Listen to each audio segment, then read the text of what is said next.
Hello, everyone. Welcome to Bartell's Money Talk. I'm Johnny. And I am Theresa. Do you need to get your financial health checked up? Well, you want to stay for our interview. We're going to have an intriguing story for you. It's going to bring encouragement to you, and you're going to learn how to win with your money.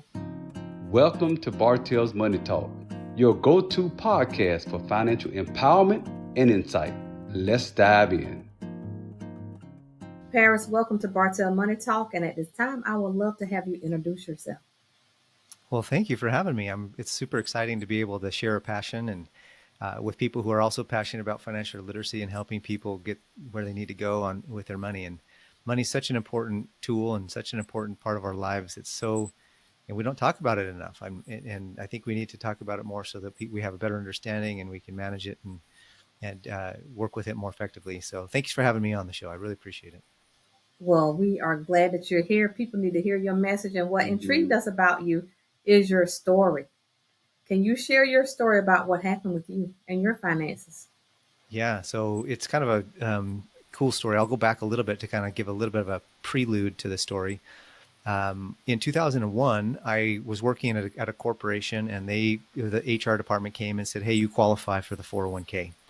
And at that time, all I knew about money was that it was green, and I wanted more of it. I didn't know what I barely knew how to spell 401k, let alone what does all this mean. And I started reading a bunch of books after I asked several of my coworkers, what do you do? What did you do for your 401k? And between flipping coins, throwing darts, and throw it all in the company stock, I was like, I don't think that's great advice. So I want to have some little bit better idea. So I actually I actually studied a bunch to have the confidence to invest myself.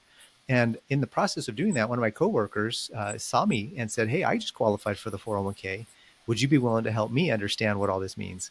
And she was a little bit older than I was, and I thought she for sure would know more about it than I would. And so I was kind of surprised, but I shared with her what I had learned in these books. And she says, "Paris, you have a gift. You should do this for a living." And I was like, "Oh, maybe I should." So I went on and pursue, and I actually became a financial advisor, and I was a financial advisor Oh, for nice. many years.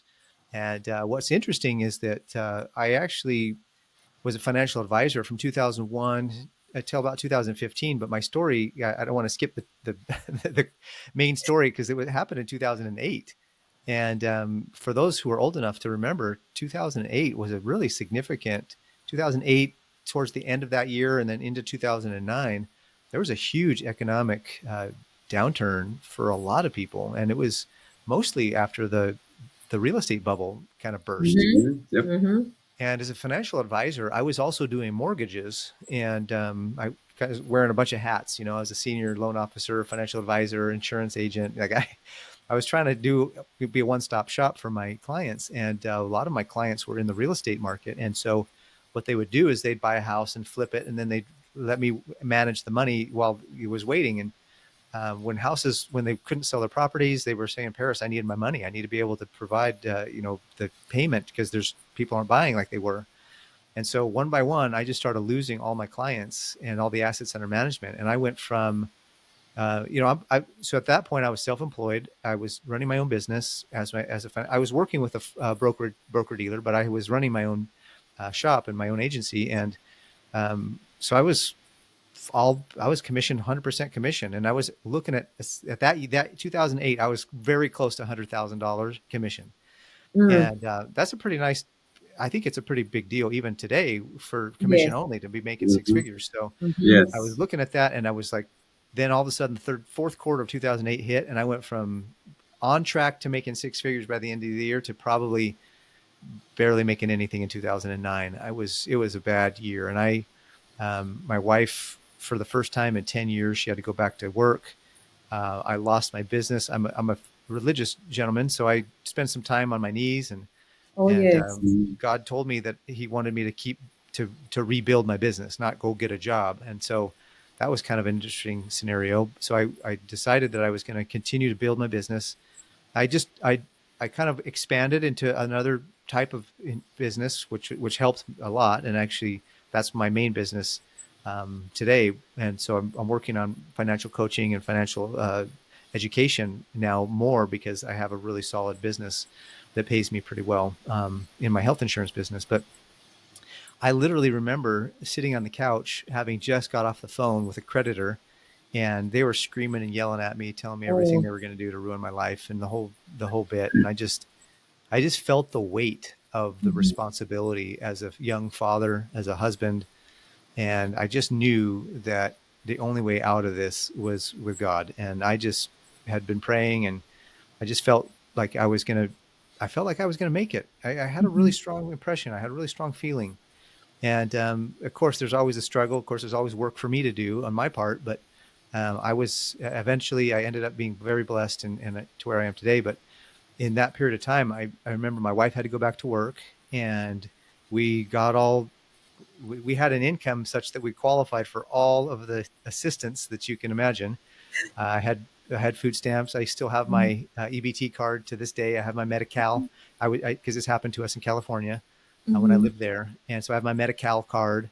I just kept Mhm. those mementos, and it was kind of funny because when I turned my EBT card, when we told the social worker we didn't need it anymore, she was pretty shocked, and there was like, "Wait, what? Like nobody stops Right. this. They usually get on it and stay on it forever." So that I ended up being able to rebuild from there to where I am today. So it's when I tell people, there's an old book that's pretty cool that I think I'll recommend. I don't know if you've heard it or read it before, but they made it into a movie.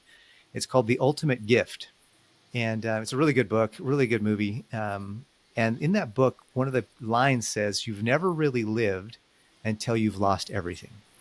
Ooh. And I'm like, I lived for during that era of my life. I lived, and because I had lost everything. I could write a country music song about my situation.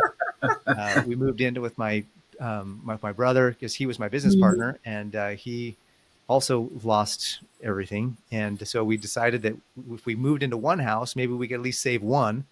And we were able to do that. And then within a short period of time, I was able to, within a couple of years, turned it around, and here we are today. But boy, was that's an experience I don't wish on anybody, but it's an experience that at this point in my life, I'm very glad that I had, because it taught me a lot of really powerful lessons. Wow. So if we have someone now, Paris, that's listening, they are at the brink of losing everything, or they are in the middle of losing everything. You are a Christian guy. What words of encouragement do you have for them?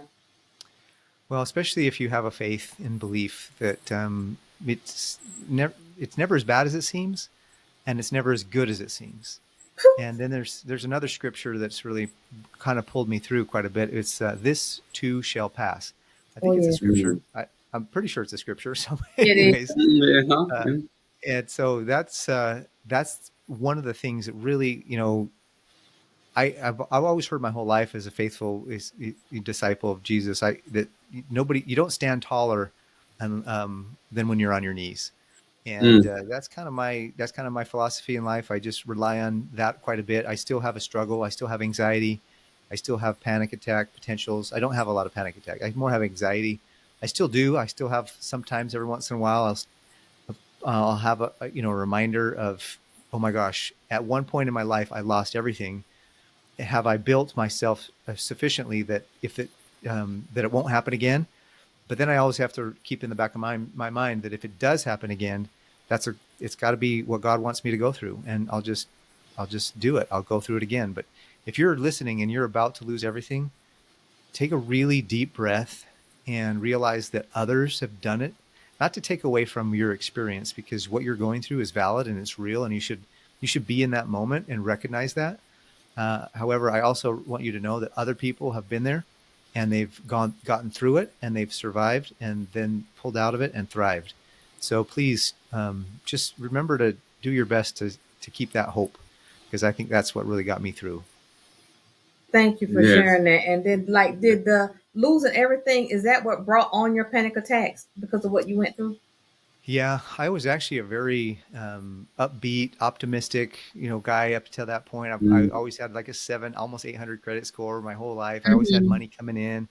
I was always making good money, and I had a job that was doing very well. And then when I quit my job to do my business took over I did my financial advising business and my Hmm. for part time for about 3 or 4 years.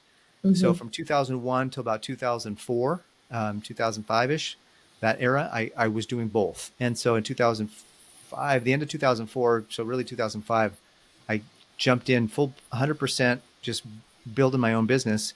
And that's when it hit in 2008. So I was 3 years into my entrepreneurial business, adventure as a financial advisor when it actually hit. So I had a lot of uh, confidence, probably Mhm. borderline arrogance. I'll be honest with Mhm. you, and Mhm. I think God was like, you know what, you're a good guy, and I like you, but you're getting a little too arrogant there. So I'm going to pop you over the head with a 2x4, and more like a Mhm. 4x4. It felt kind of more like an 8x8, honestly.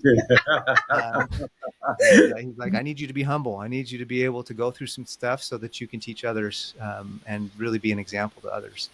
And so that's what I feel like today. I feel like today I can have that. But I did, there's this, when you have a significant loss and significant change in your life, a significant, what I call a significant emotional experience, it changes you, and it changed me. Oh I'm a yes. different person after that experience than I was before. And I had to work through a few things, but today I'm way healthier and stronger and more resilient than I was, and especially like physically. So my savings accounts, all of my money habits are way more strong. They're stronger, and they're more uh, they're more towards building wealth than being Mhm.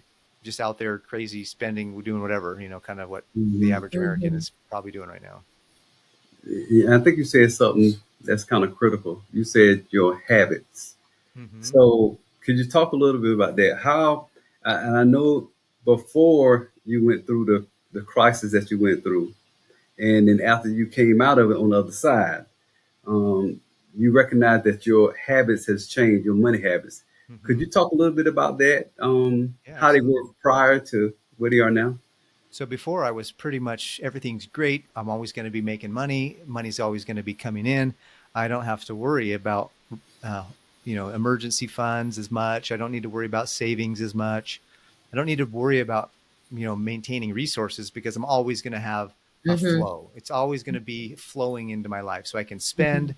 a little more liberally. I don't worry about every little $10, $20 here and there. Mhm. Uh, Um, and then when I lost everything, I remember at one point actually I was at the grocery store and um, I had to tell the person I had to put something back. Like even the EBT card was not going to cover it, Oh. wow. and I had to put stuff back. So I got to the point where I knew down to the dollar, down to the penny, how much I was spending every month, and I kept that habit. That habit has served me really well. Now I'm not a miser anymore, Mhm.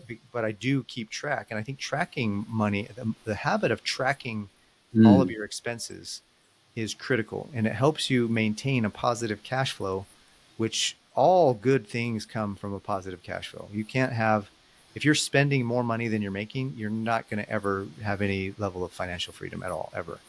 And so learning how to live within my means, which is the big habit that I learned. So I curbed and developed better spending habits. I curbed and developed better savings habits. I curbed and developed better, you know, intentionality with my money. Like my money was really intentional at that point. I had to realize like I only have a dollar, and if I spend it, it's gone. So I need to make sure that what I'm spending it on is going to bring my family the most value at the time that I spend it. So I do, some of my habits now are I research stuff to make sure I'm getting the best deal. Where before I was like, oh, I'll just buy whatever, and who cares if I find a better deal later? I already bought it. But now it's like, no, I'm going to do the research. I'm going to find the better product and the better price. And I do that, I don't, there's a point of diminishing returns with that. You got to be careful that you're over analyzing and paralysis of mm. analysis is real. So you don't want to Yes, go that far.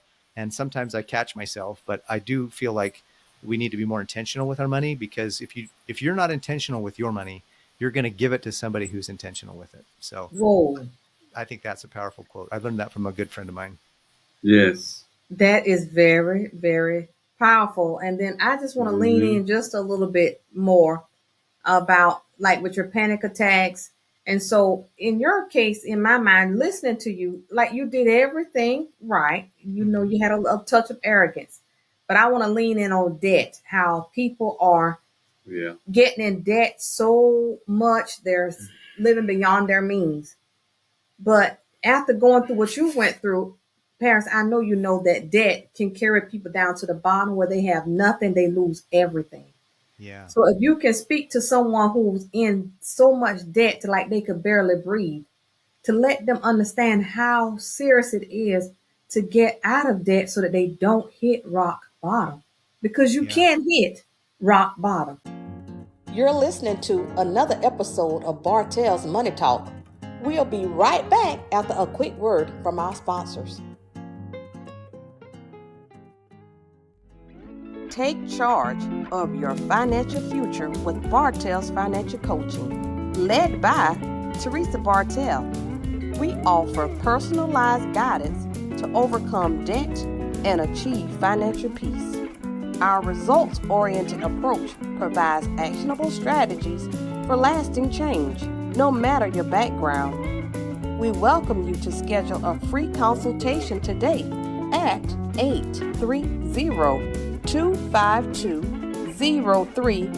830-252-0320. Start your journey towards a brighter financial future today.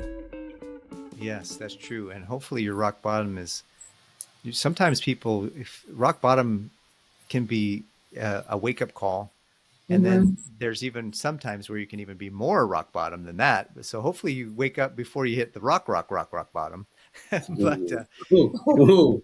one thing I learned is that I did have, I was a little bit more free with my spending and carrying a credit card balance before this happened.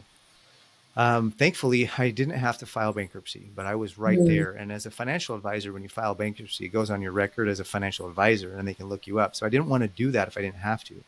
Mm-hmm. I was able to work through and negotiate my debt and work with a company to negotiate debt, which is one of many strategies that people can utilize to get out of debt. Um, since that time, I think I probably paid off close to $60,000 in consumer debt in about 30 months, so 2.5 years, Mm-hmm. after I went through that, like, Mm-hmm. because all of my debt collectors came due and they're like, hey, we got you owe us money, and I'm like, we're gonna have to wait because I don't have any income right now. And I negotiated it with them, and that's something that they're going to scream and yell, and they're going to call you all kinds of names, and they're going to tell you they're going to ruin you and all that stuff, and it doesn't feel good. I'm 100%. I'm right there with you. It doesn't feel good at all. But at the same time, you can't get blood out of a rock, So it's. Um, I told them, I said, I'm willing to pay if you're willing to work with me, and so it took time, and we made arrangements, and we made negotiations, and we did stuff, and I was able to negotiate, and they took payments, and I was able to get out of that debt in about 30 months after that. But since then, I have not carried any consumer debt. I've not paid consumer interest for almost 15 years. I don't do debt anymore. The only time I'll do anything is that if they'll give me same as cash for 12 months or so, and then I'll do a 12-month like deal where it's same as cash. Other than that, I don't have any debt other than my mortgage and my wife's student loan. We just don't do debt anymore. I don't pay interest. I earn interest. I don't pay it. At least that's the goal. And so I don't know if that answers your question, but I think that people who are in a lot of debt, it really boils down to now, barring a medical emergency or barring Mm-hmm. some just life event that hit you out of nowhere and completely blindsided you, which I totally have grace and empathy for. Mm-hmm. If you're in debt because you just can't control yourself, one, if it's an addiction issue, go get help with a therapist. Mm-hmm. Two, if it's just that you don't have anybody to hold you accountable, get with a financial coach. I mean, get with Theresa and or another financial coach that can help hold you accountable and work through and discipline your spending, because you're going to realize that really fast that the reason why math is math. If you have $100 and you spend Mm-hmm. 120, you already know that's wrong. But so why do you still do it? Why you still do it is probably got an emotional issue or a belief or a behavioral issue. Mm-hmm. So the math is easy. If you have 100 and you spend 120, that's wrong. But why did you still do that? What was the emotion behind it? What was the habit? What's your belief about why did you justify doing that? And let's talk about that for a minute, because that's finding the why you're doing stuff, not in a judgmental way or a shaming Mhm. way, but just finding out, like, why did you do that way? And so Mhm. let's talk through what was going on in your mind that you justified that the math. Why didn't the math stop you? Like, Right. what kept you going even after the math was clear that you Mm. were going the wrong direction? Because when you're on when you know when you're driving somewhere and the map tells you you're going the wrong direction, you do a U-turn quick. But with Right. our finances, we don't do the U-turns as quickly as we usually do with our traveling. So that's something that I think is helpful. I hope that answered your question, Theresa. It does. I need people to understand how devastating debt can be and how devastating living beyond your means, how devastating that can be. It can change your entire Yeah. life if Yeah, you don't get it under control. and it can change your children and grandchildren potentially if you die with a ton of Mm. debt. Just as an example, many years ago, I was working with a client and they inherited about $20,000 in debt, and they were having to negotiate because their mom, or I can't remember if it was mom or dad, but they had to negotiate that because they passed away and they didn't have any assets. All they left were the liabilities, and so Well, debt can, and not always does this happen, but debt can Mhm. transfer when you pass away, and you're going to leave that whole burden on your children and grandchildren. Like that's another whole issue to have. That's a whole nother podcast probably to talk about, but that's Yes. definitely, you don't want to do that to your posterity. well, and this is going to lead to another question that I think would actually impact men, right? Fathers, husbands. I mean, you went through again what you went through, but you recovered. So how would fathers or husbands protect, like, and provide for their families to so they don't have to go through that? What recommendations would you provide? Johnny, that's an Speaking to the excellent men. question. Yeah. I think I have three, I call them the three P's of fatherhood or manhood, whatever you want to Mm. associate them with, because they're both, to me, they go hand in hand. Mhm. And Mm, it's preside, provide, and protect. That's, okay. Wow. in my opinion, that's the man's role. A woman's role is to nurture and to uh, there's two others, to nurture and to care and to build the home. And there's another, I actually have another one. I can't remember what it is right now, but as a man, I think one of the realizations that hit me, I think that's why I had such a huge hit, because I was providing, I was presiding, and I was protecting my family, I thought. And Mhm. so the reality of realizing that I was delusional, or that I was, that the fortress that I had built was more like you know the three little pigs, you know Oh yeah. the three, they built their house with straw and sticks, and Yeah. then the Mhm. last one built it with bricks. Bricks. And Yes. I felt like I had a strong home. I felt like I had a protected home and a family, and it wasn't. It just wasn't, because there were some things that I had. There were holes in my armor. There were holes in my walls of protection. As Mhm. a presider, presiding basically means that you're taking responsibility to make sure that what needs to get done gets done. And without an income, like, that's my job, is to Mhm. provide. And so how can I preside if I can't even provide? So they all go hand in hand. They all kind of touch on each other, but protecting to me isn't having a bunch of muscles and going out beating up the guy. Mhm. Protecting to me is also having emergency fund in case I lose my job. Protecting to me is having a life insurance policy, having a health insurance policy, having car insurance policies. Like, Mhm. insurance to me is a huge protection. Oh, Um, yes. Yes, it is. so providing is making sure, not, and I think providing isn't just fit financial. Like, are you providing moral support to your wife and kids? Are you providing spiritual support? Are you Mhm. providing financial support? Like, it's not just one area. And me, when I do my coaching, I look at the holistic approach. I do Mhm. talk a lot about the spiritual and the emotional and the financial, and because I think it's all important, especially when I have a client that really lets me do it. There's Mhm. some clients that aren't as into the emotional, their spiritual side of things, and so Mhm. I stick more to the temporal stuff. But when I get somebody that can provide that, I just say, as a man, your job is to provide and preside, and you can do it. You're strong enough. You have broad enough shoulders. And that's just the thing, is that we need to believe that we can do it. And that's God wants us to believe what we're capable of as sons, and especially as sons of a divine potential. And the enemy is always in our ear telling us that we're worthless. We're not going to make it. It's not going to happen. Mhm. And so just remember that the enemy he's no joke, and he doesn't sleep. And Oh, never. when he starts getting in your ear, you just tell him to go back where he belongs, to where he double hockey sticks, where he belongs. And I don't know if we can, I'm not trying, I'm trying to keep a PG-13 on the, or PG And on you the You did language. it. Yeah. You did a good I job. just tell him to go back where he belongs. hmm And that usually works, but I still have a struggle, and still have to fight sometimes, even today. So, I just want to be real and authentic with people. Like, I do have a 6-figure passive income. I have a 6-figure liquid net worth. I'm not a millionaire. I would like to be someday soon.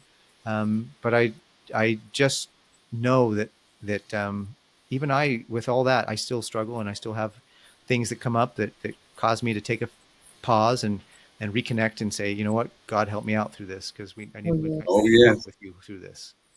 Oh yes. And I think by you being real with that, because all men have that same struggle, I would think, because I do. I mean, you have to ask God for help sometimes, because really all the time, Hmm. because of situations that you go through, Yep. and you may not even understand how to get out of it. But Yep. guess who does? God Yep. do. He sure So, does. He's a mhm, waymaker. He's a yes, he definite Yes, is. waymaker. he is. He is. And so, leaning into Waymaker, Mm. can you give the listeners 3 ways or 3 things that they can do to support their dreams of financial freedom? Mm. Absolutely. I think the three main things to do are: one, get clear on your goals. You have to have a clarity on your goals. You can't say, I want to be financially free someday, and have that be enough. hmm You have to find out, what does financially free mean to you? Does it mean you're going to hmm travel the world? Does it mean you're going to retire at 65 and you're going to have your grandkids and you're just going to spend some time in your local area? Are you going to retire early? Do you want to retire early? Like, what does that mean? Like, define it. How much money will you need? What are your expenses going to be? Like, get clear on the goal. And then I think the next step is to create a plan. And I look at two main things, financially speaking, that you should look at when you're going to create a plan like this. One is your cash flow statement. Cash flow statement is how much money is coming in and how much money is going out. And you have to have an idea of what it is, and you have to have a positive cash flow, which means you have more money coming in than what's going out. And so track, like, go through your bills and track everything that you've spent over the last 30, 60, or 90 days, and then take an average over what that is over each month. And that will give you a baseline for moving forward. And then you can start looking at, okay, I can cut it back here, I can cut back there. I said, I spent that much on this, oh my gosh, then you can cut back. And then the last thing is to develop what I call a balance sheet. And a balance sheet is all your assets and all your liabilities. And all your liability over time, that basically, it's your net worth statement. It's your report card for your net worth. And once net worth to grow, you need to eliminate or reduce your debts, and also grow your assets. And so a lot of people will spend so much time focusing on getting out of debt, which is good, that they don't build an asset, or they don't build any savings at the same time. Let me give you a hmm quick example. Um, my car was about 6 months from being paid off, and I just took all my savings and I just paid it off, because I was like, I want to be done with this thing. Well, the next month, my transmission went out. And guess Oh, who had good. no savings to pay for it? So, in my opinion, Good. that's why I tell people, don't try to get out of debt too fast. Because if you Mm, do, you might put yourself in a worse position, or you might put yourself right back into the right. position that you thought you got yourself out of. And so, those are the three things: get really clear on your goals, create a plan. And the plan is, what is your cash flow? Create a positive cash flow, and then work to build your net worth by reducing your debts and increasing your assets. And you can do it at the same time. Perfect. Perfect. And all right, so you created an ebook. Can you talk about that? Actually, the ebook describes the process I just went through with you, and it shares my story about how I learned what I call holes in your bank account. I say holes. You've got holes in your bank account, and you need to patch hmm those up, because as money comes in, the money is going out, because you have a drain. You have holes Oh, that you need to yes. patch. So I tell a story in my first few pages of my ebook, tell the story about how I learned that I had holes in my bank account. The second part of the story goes through the process of helping you create that cash flow statement, help you go back and really analyze your spending. What are your habits? The best way to change a habit is to know what it is. You can't change a habit unless you know what it is. So look at your spending habits. Look, where did you spend money over the last 90 days? And then going forward, you can choose to eliminate or reduce spending in certain areas so that you can free up more cash flow. I have people who do my free ebook that on average or save about $300 a month, but I've had people go as high as $600 or $700 a month. And I had one person where I worked with them, and we end up saving about $800 a month. The first call I had with my most recent client, we saved them $650 a month. The first call, and so after that, we went into some other things that are helping them with even more stuff, but. That free ebook, you go to parisclough.com. I think you're going to have it in the show notes, but it's parisclough.com/free book. And if you download that, you actually do it, there's an upgrade. If you learn better with videos and more workbooks, you can upgrade to that. But if you just want the free ebook, that's totally free, and you can just skip the upgrade. But if you learn better with like video courses and maybe some audio teachings, then I would definitely upgrade to that course. It's not that much to upgrades, and it can be worth it for you. Okay. Nice. All right. Well, anything else, huh? That's it. The only thing is you've given us the information about your ebook. Now just tell the listeners where they can find you if they want to skip the ebook and get directed to you because your story was so impactful. How can they find you? Well, thank you. The ebook is a pretty fast way to get a hold of me because everybody that downloads it, I reach out to and get on my email list. But I do have a YouTube channel. If you look up Paris Clough on YouTube, it's Paris Clough Financial Coach. I did start a channel for my insurance business, but I didn't ever move forward with it. So the one that I do actively post on is Paris Clough Financial Coach. You can go to parisclough.com as well, just the regular without the slash in the free book. And you can reach out to me there, and I'm more than happy to talk to you. I have a 30-minute free discovery call just to see if I'm a good fit. And if you want to do that, you can go to parisclough.com/discovery. And that will bring up my calendar and give you that. But if you do my free book, you're going to get you're going to get into my world, and we'll be in touch. Okay. All right. Well, wonderful. Well, Thank Paris, you. This has been a great conversation. Thank you for sharing your story, your journey, and we really appreciate you joining us on Bartell's Money Talk. Thank you for having me. I really appreciate it. You're welcome. Thank you. Listen, audience, if you like the content here, please like, share, and subscribe, and we'll come up with more fresh content every week. So thank you again. That's all for today's episode of Bartell's Money Talk. We hope you found our discussion insightful and empowering. If you want to stay connected and access more tips and resources, don't forget to subscribe to Bartell's Money Talk on your preferred podcast platform. And please consider leaving us a review. Your feedback helps us improve and reach more listeners like you. For even more financial guidance and exclusive content, visit our website at bartellscoaching.com. Until next time, remember, the journey to financial freedom is within reach. I'm Theresa. And I'm Johnny Bartell, signing off. Take care, and here's to your financial success.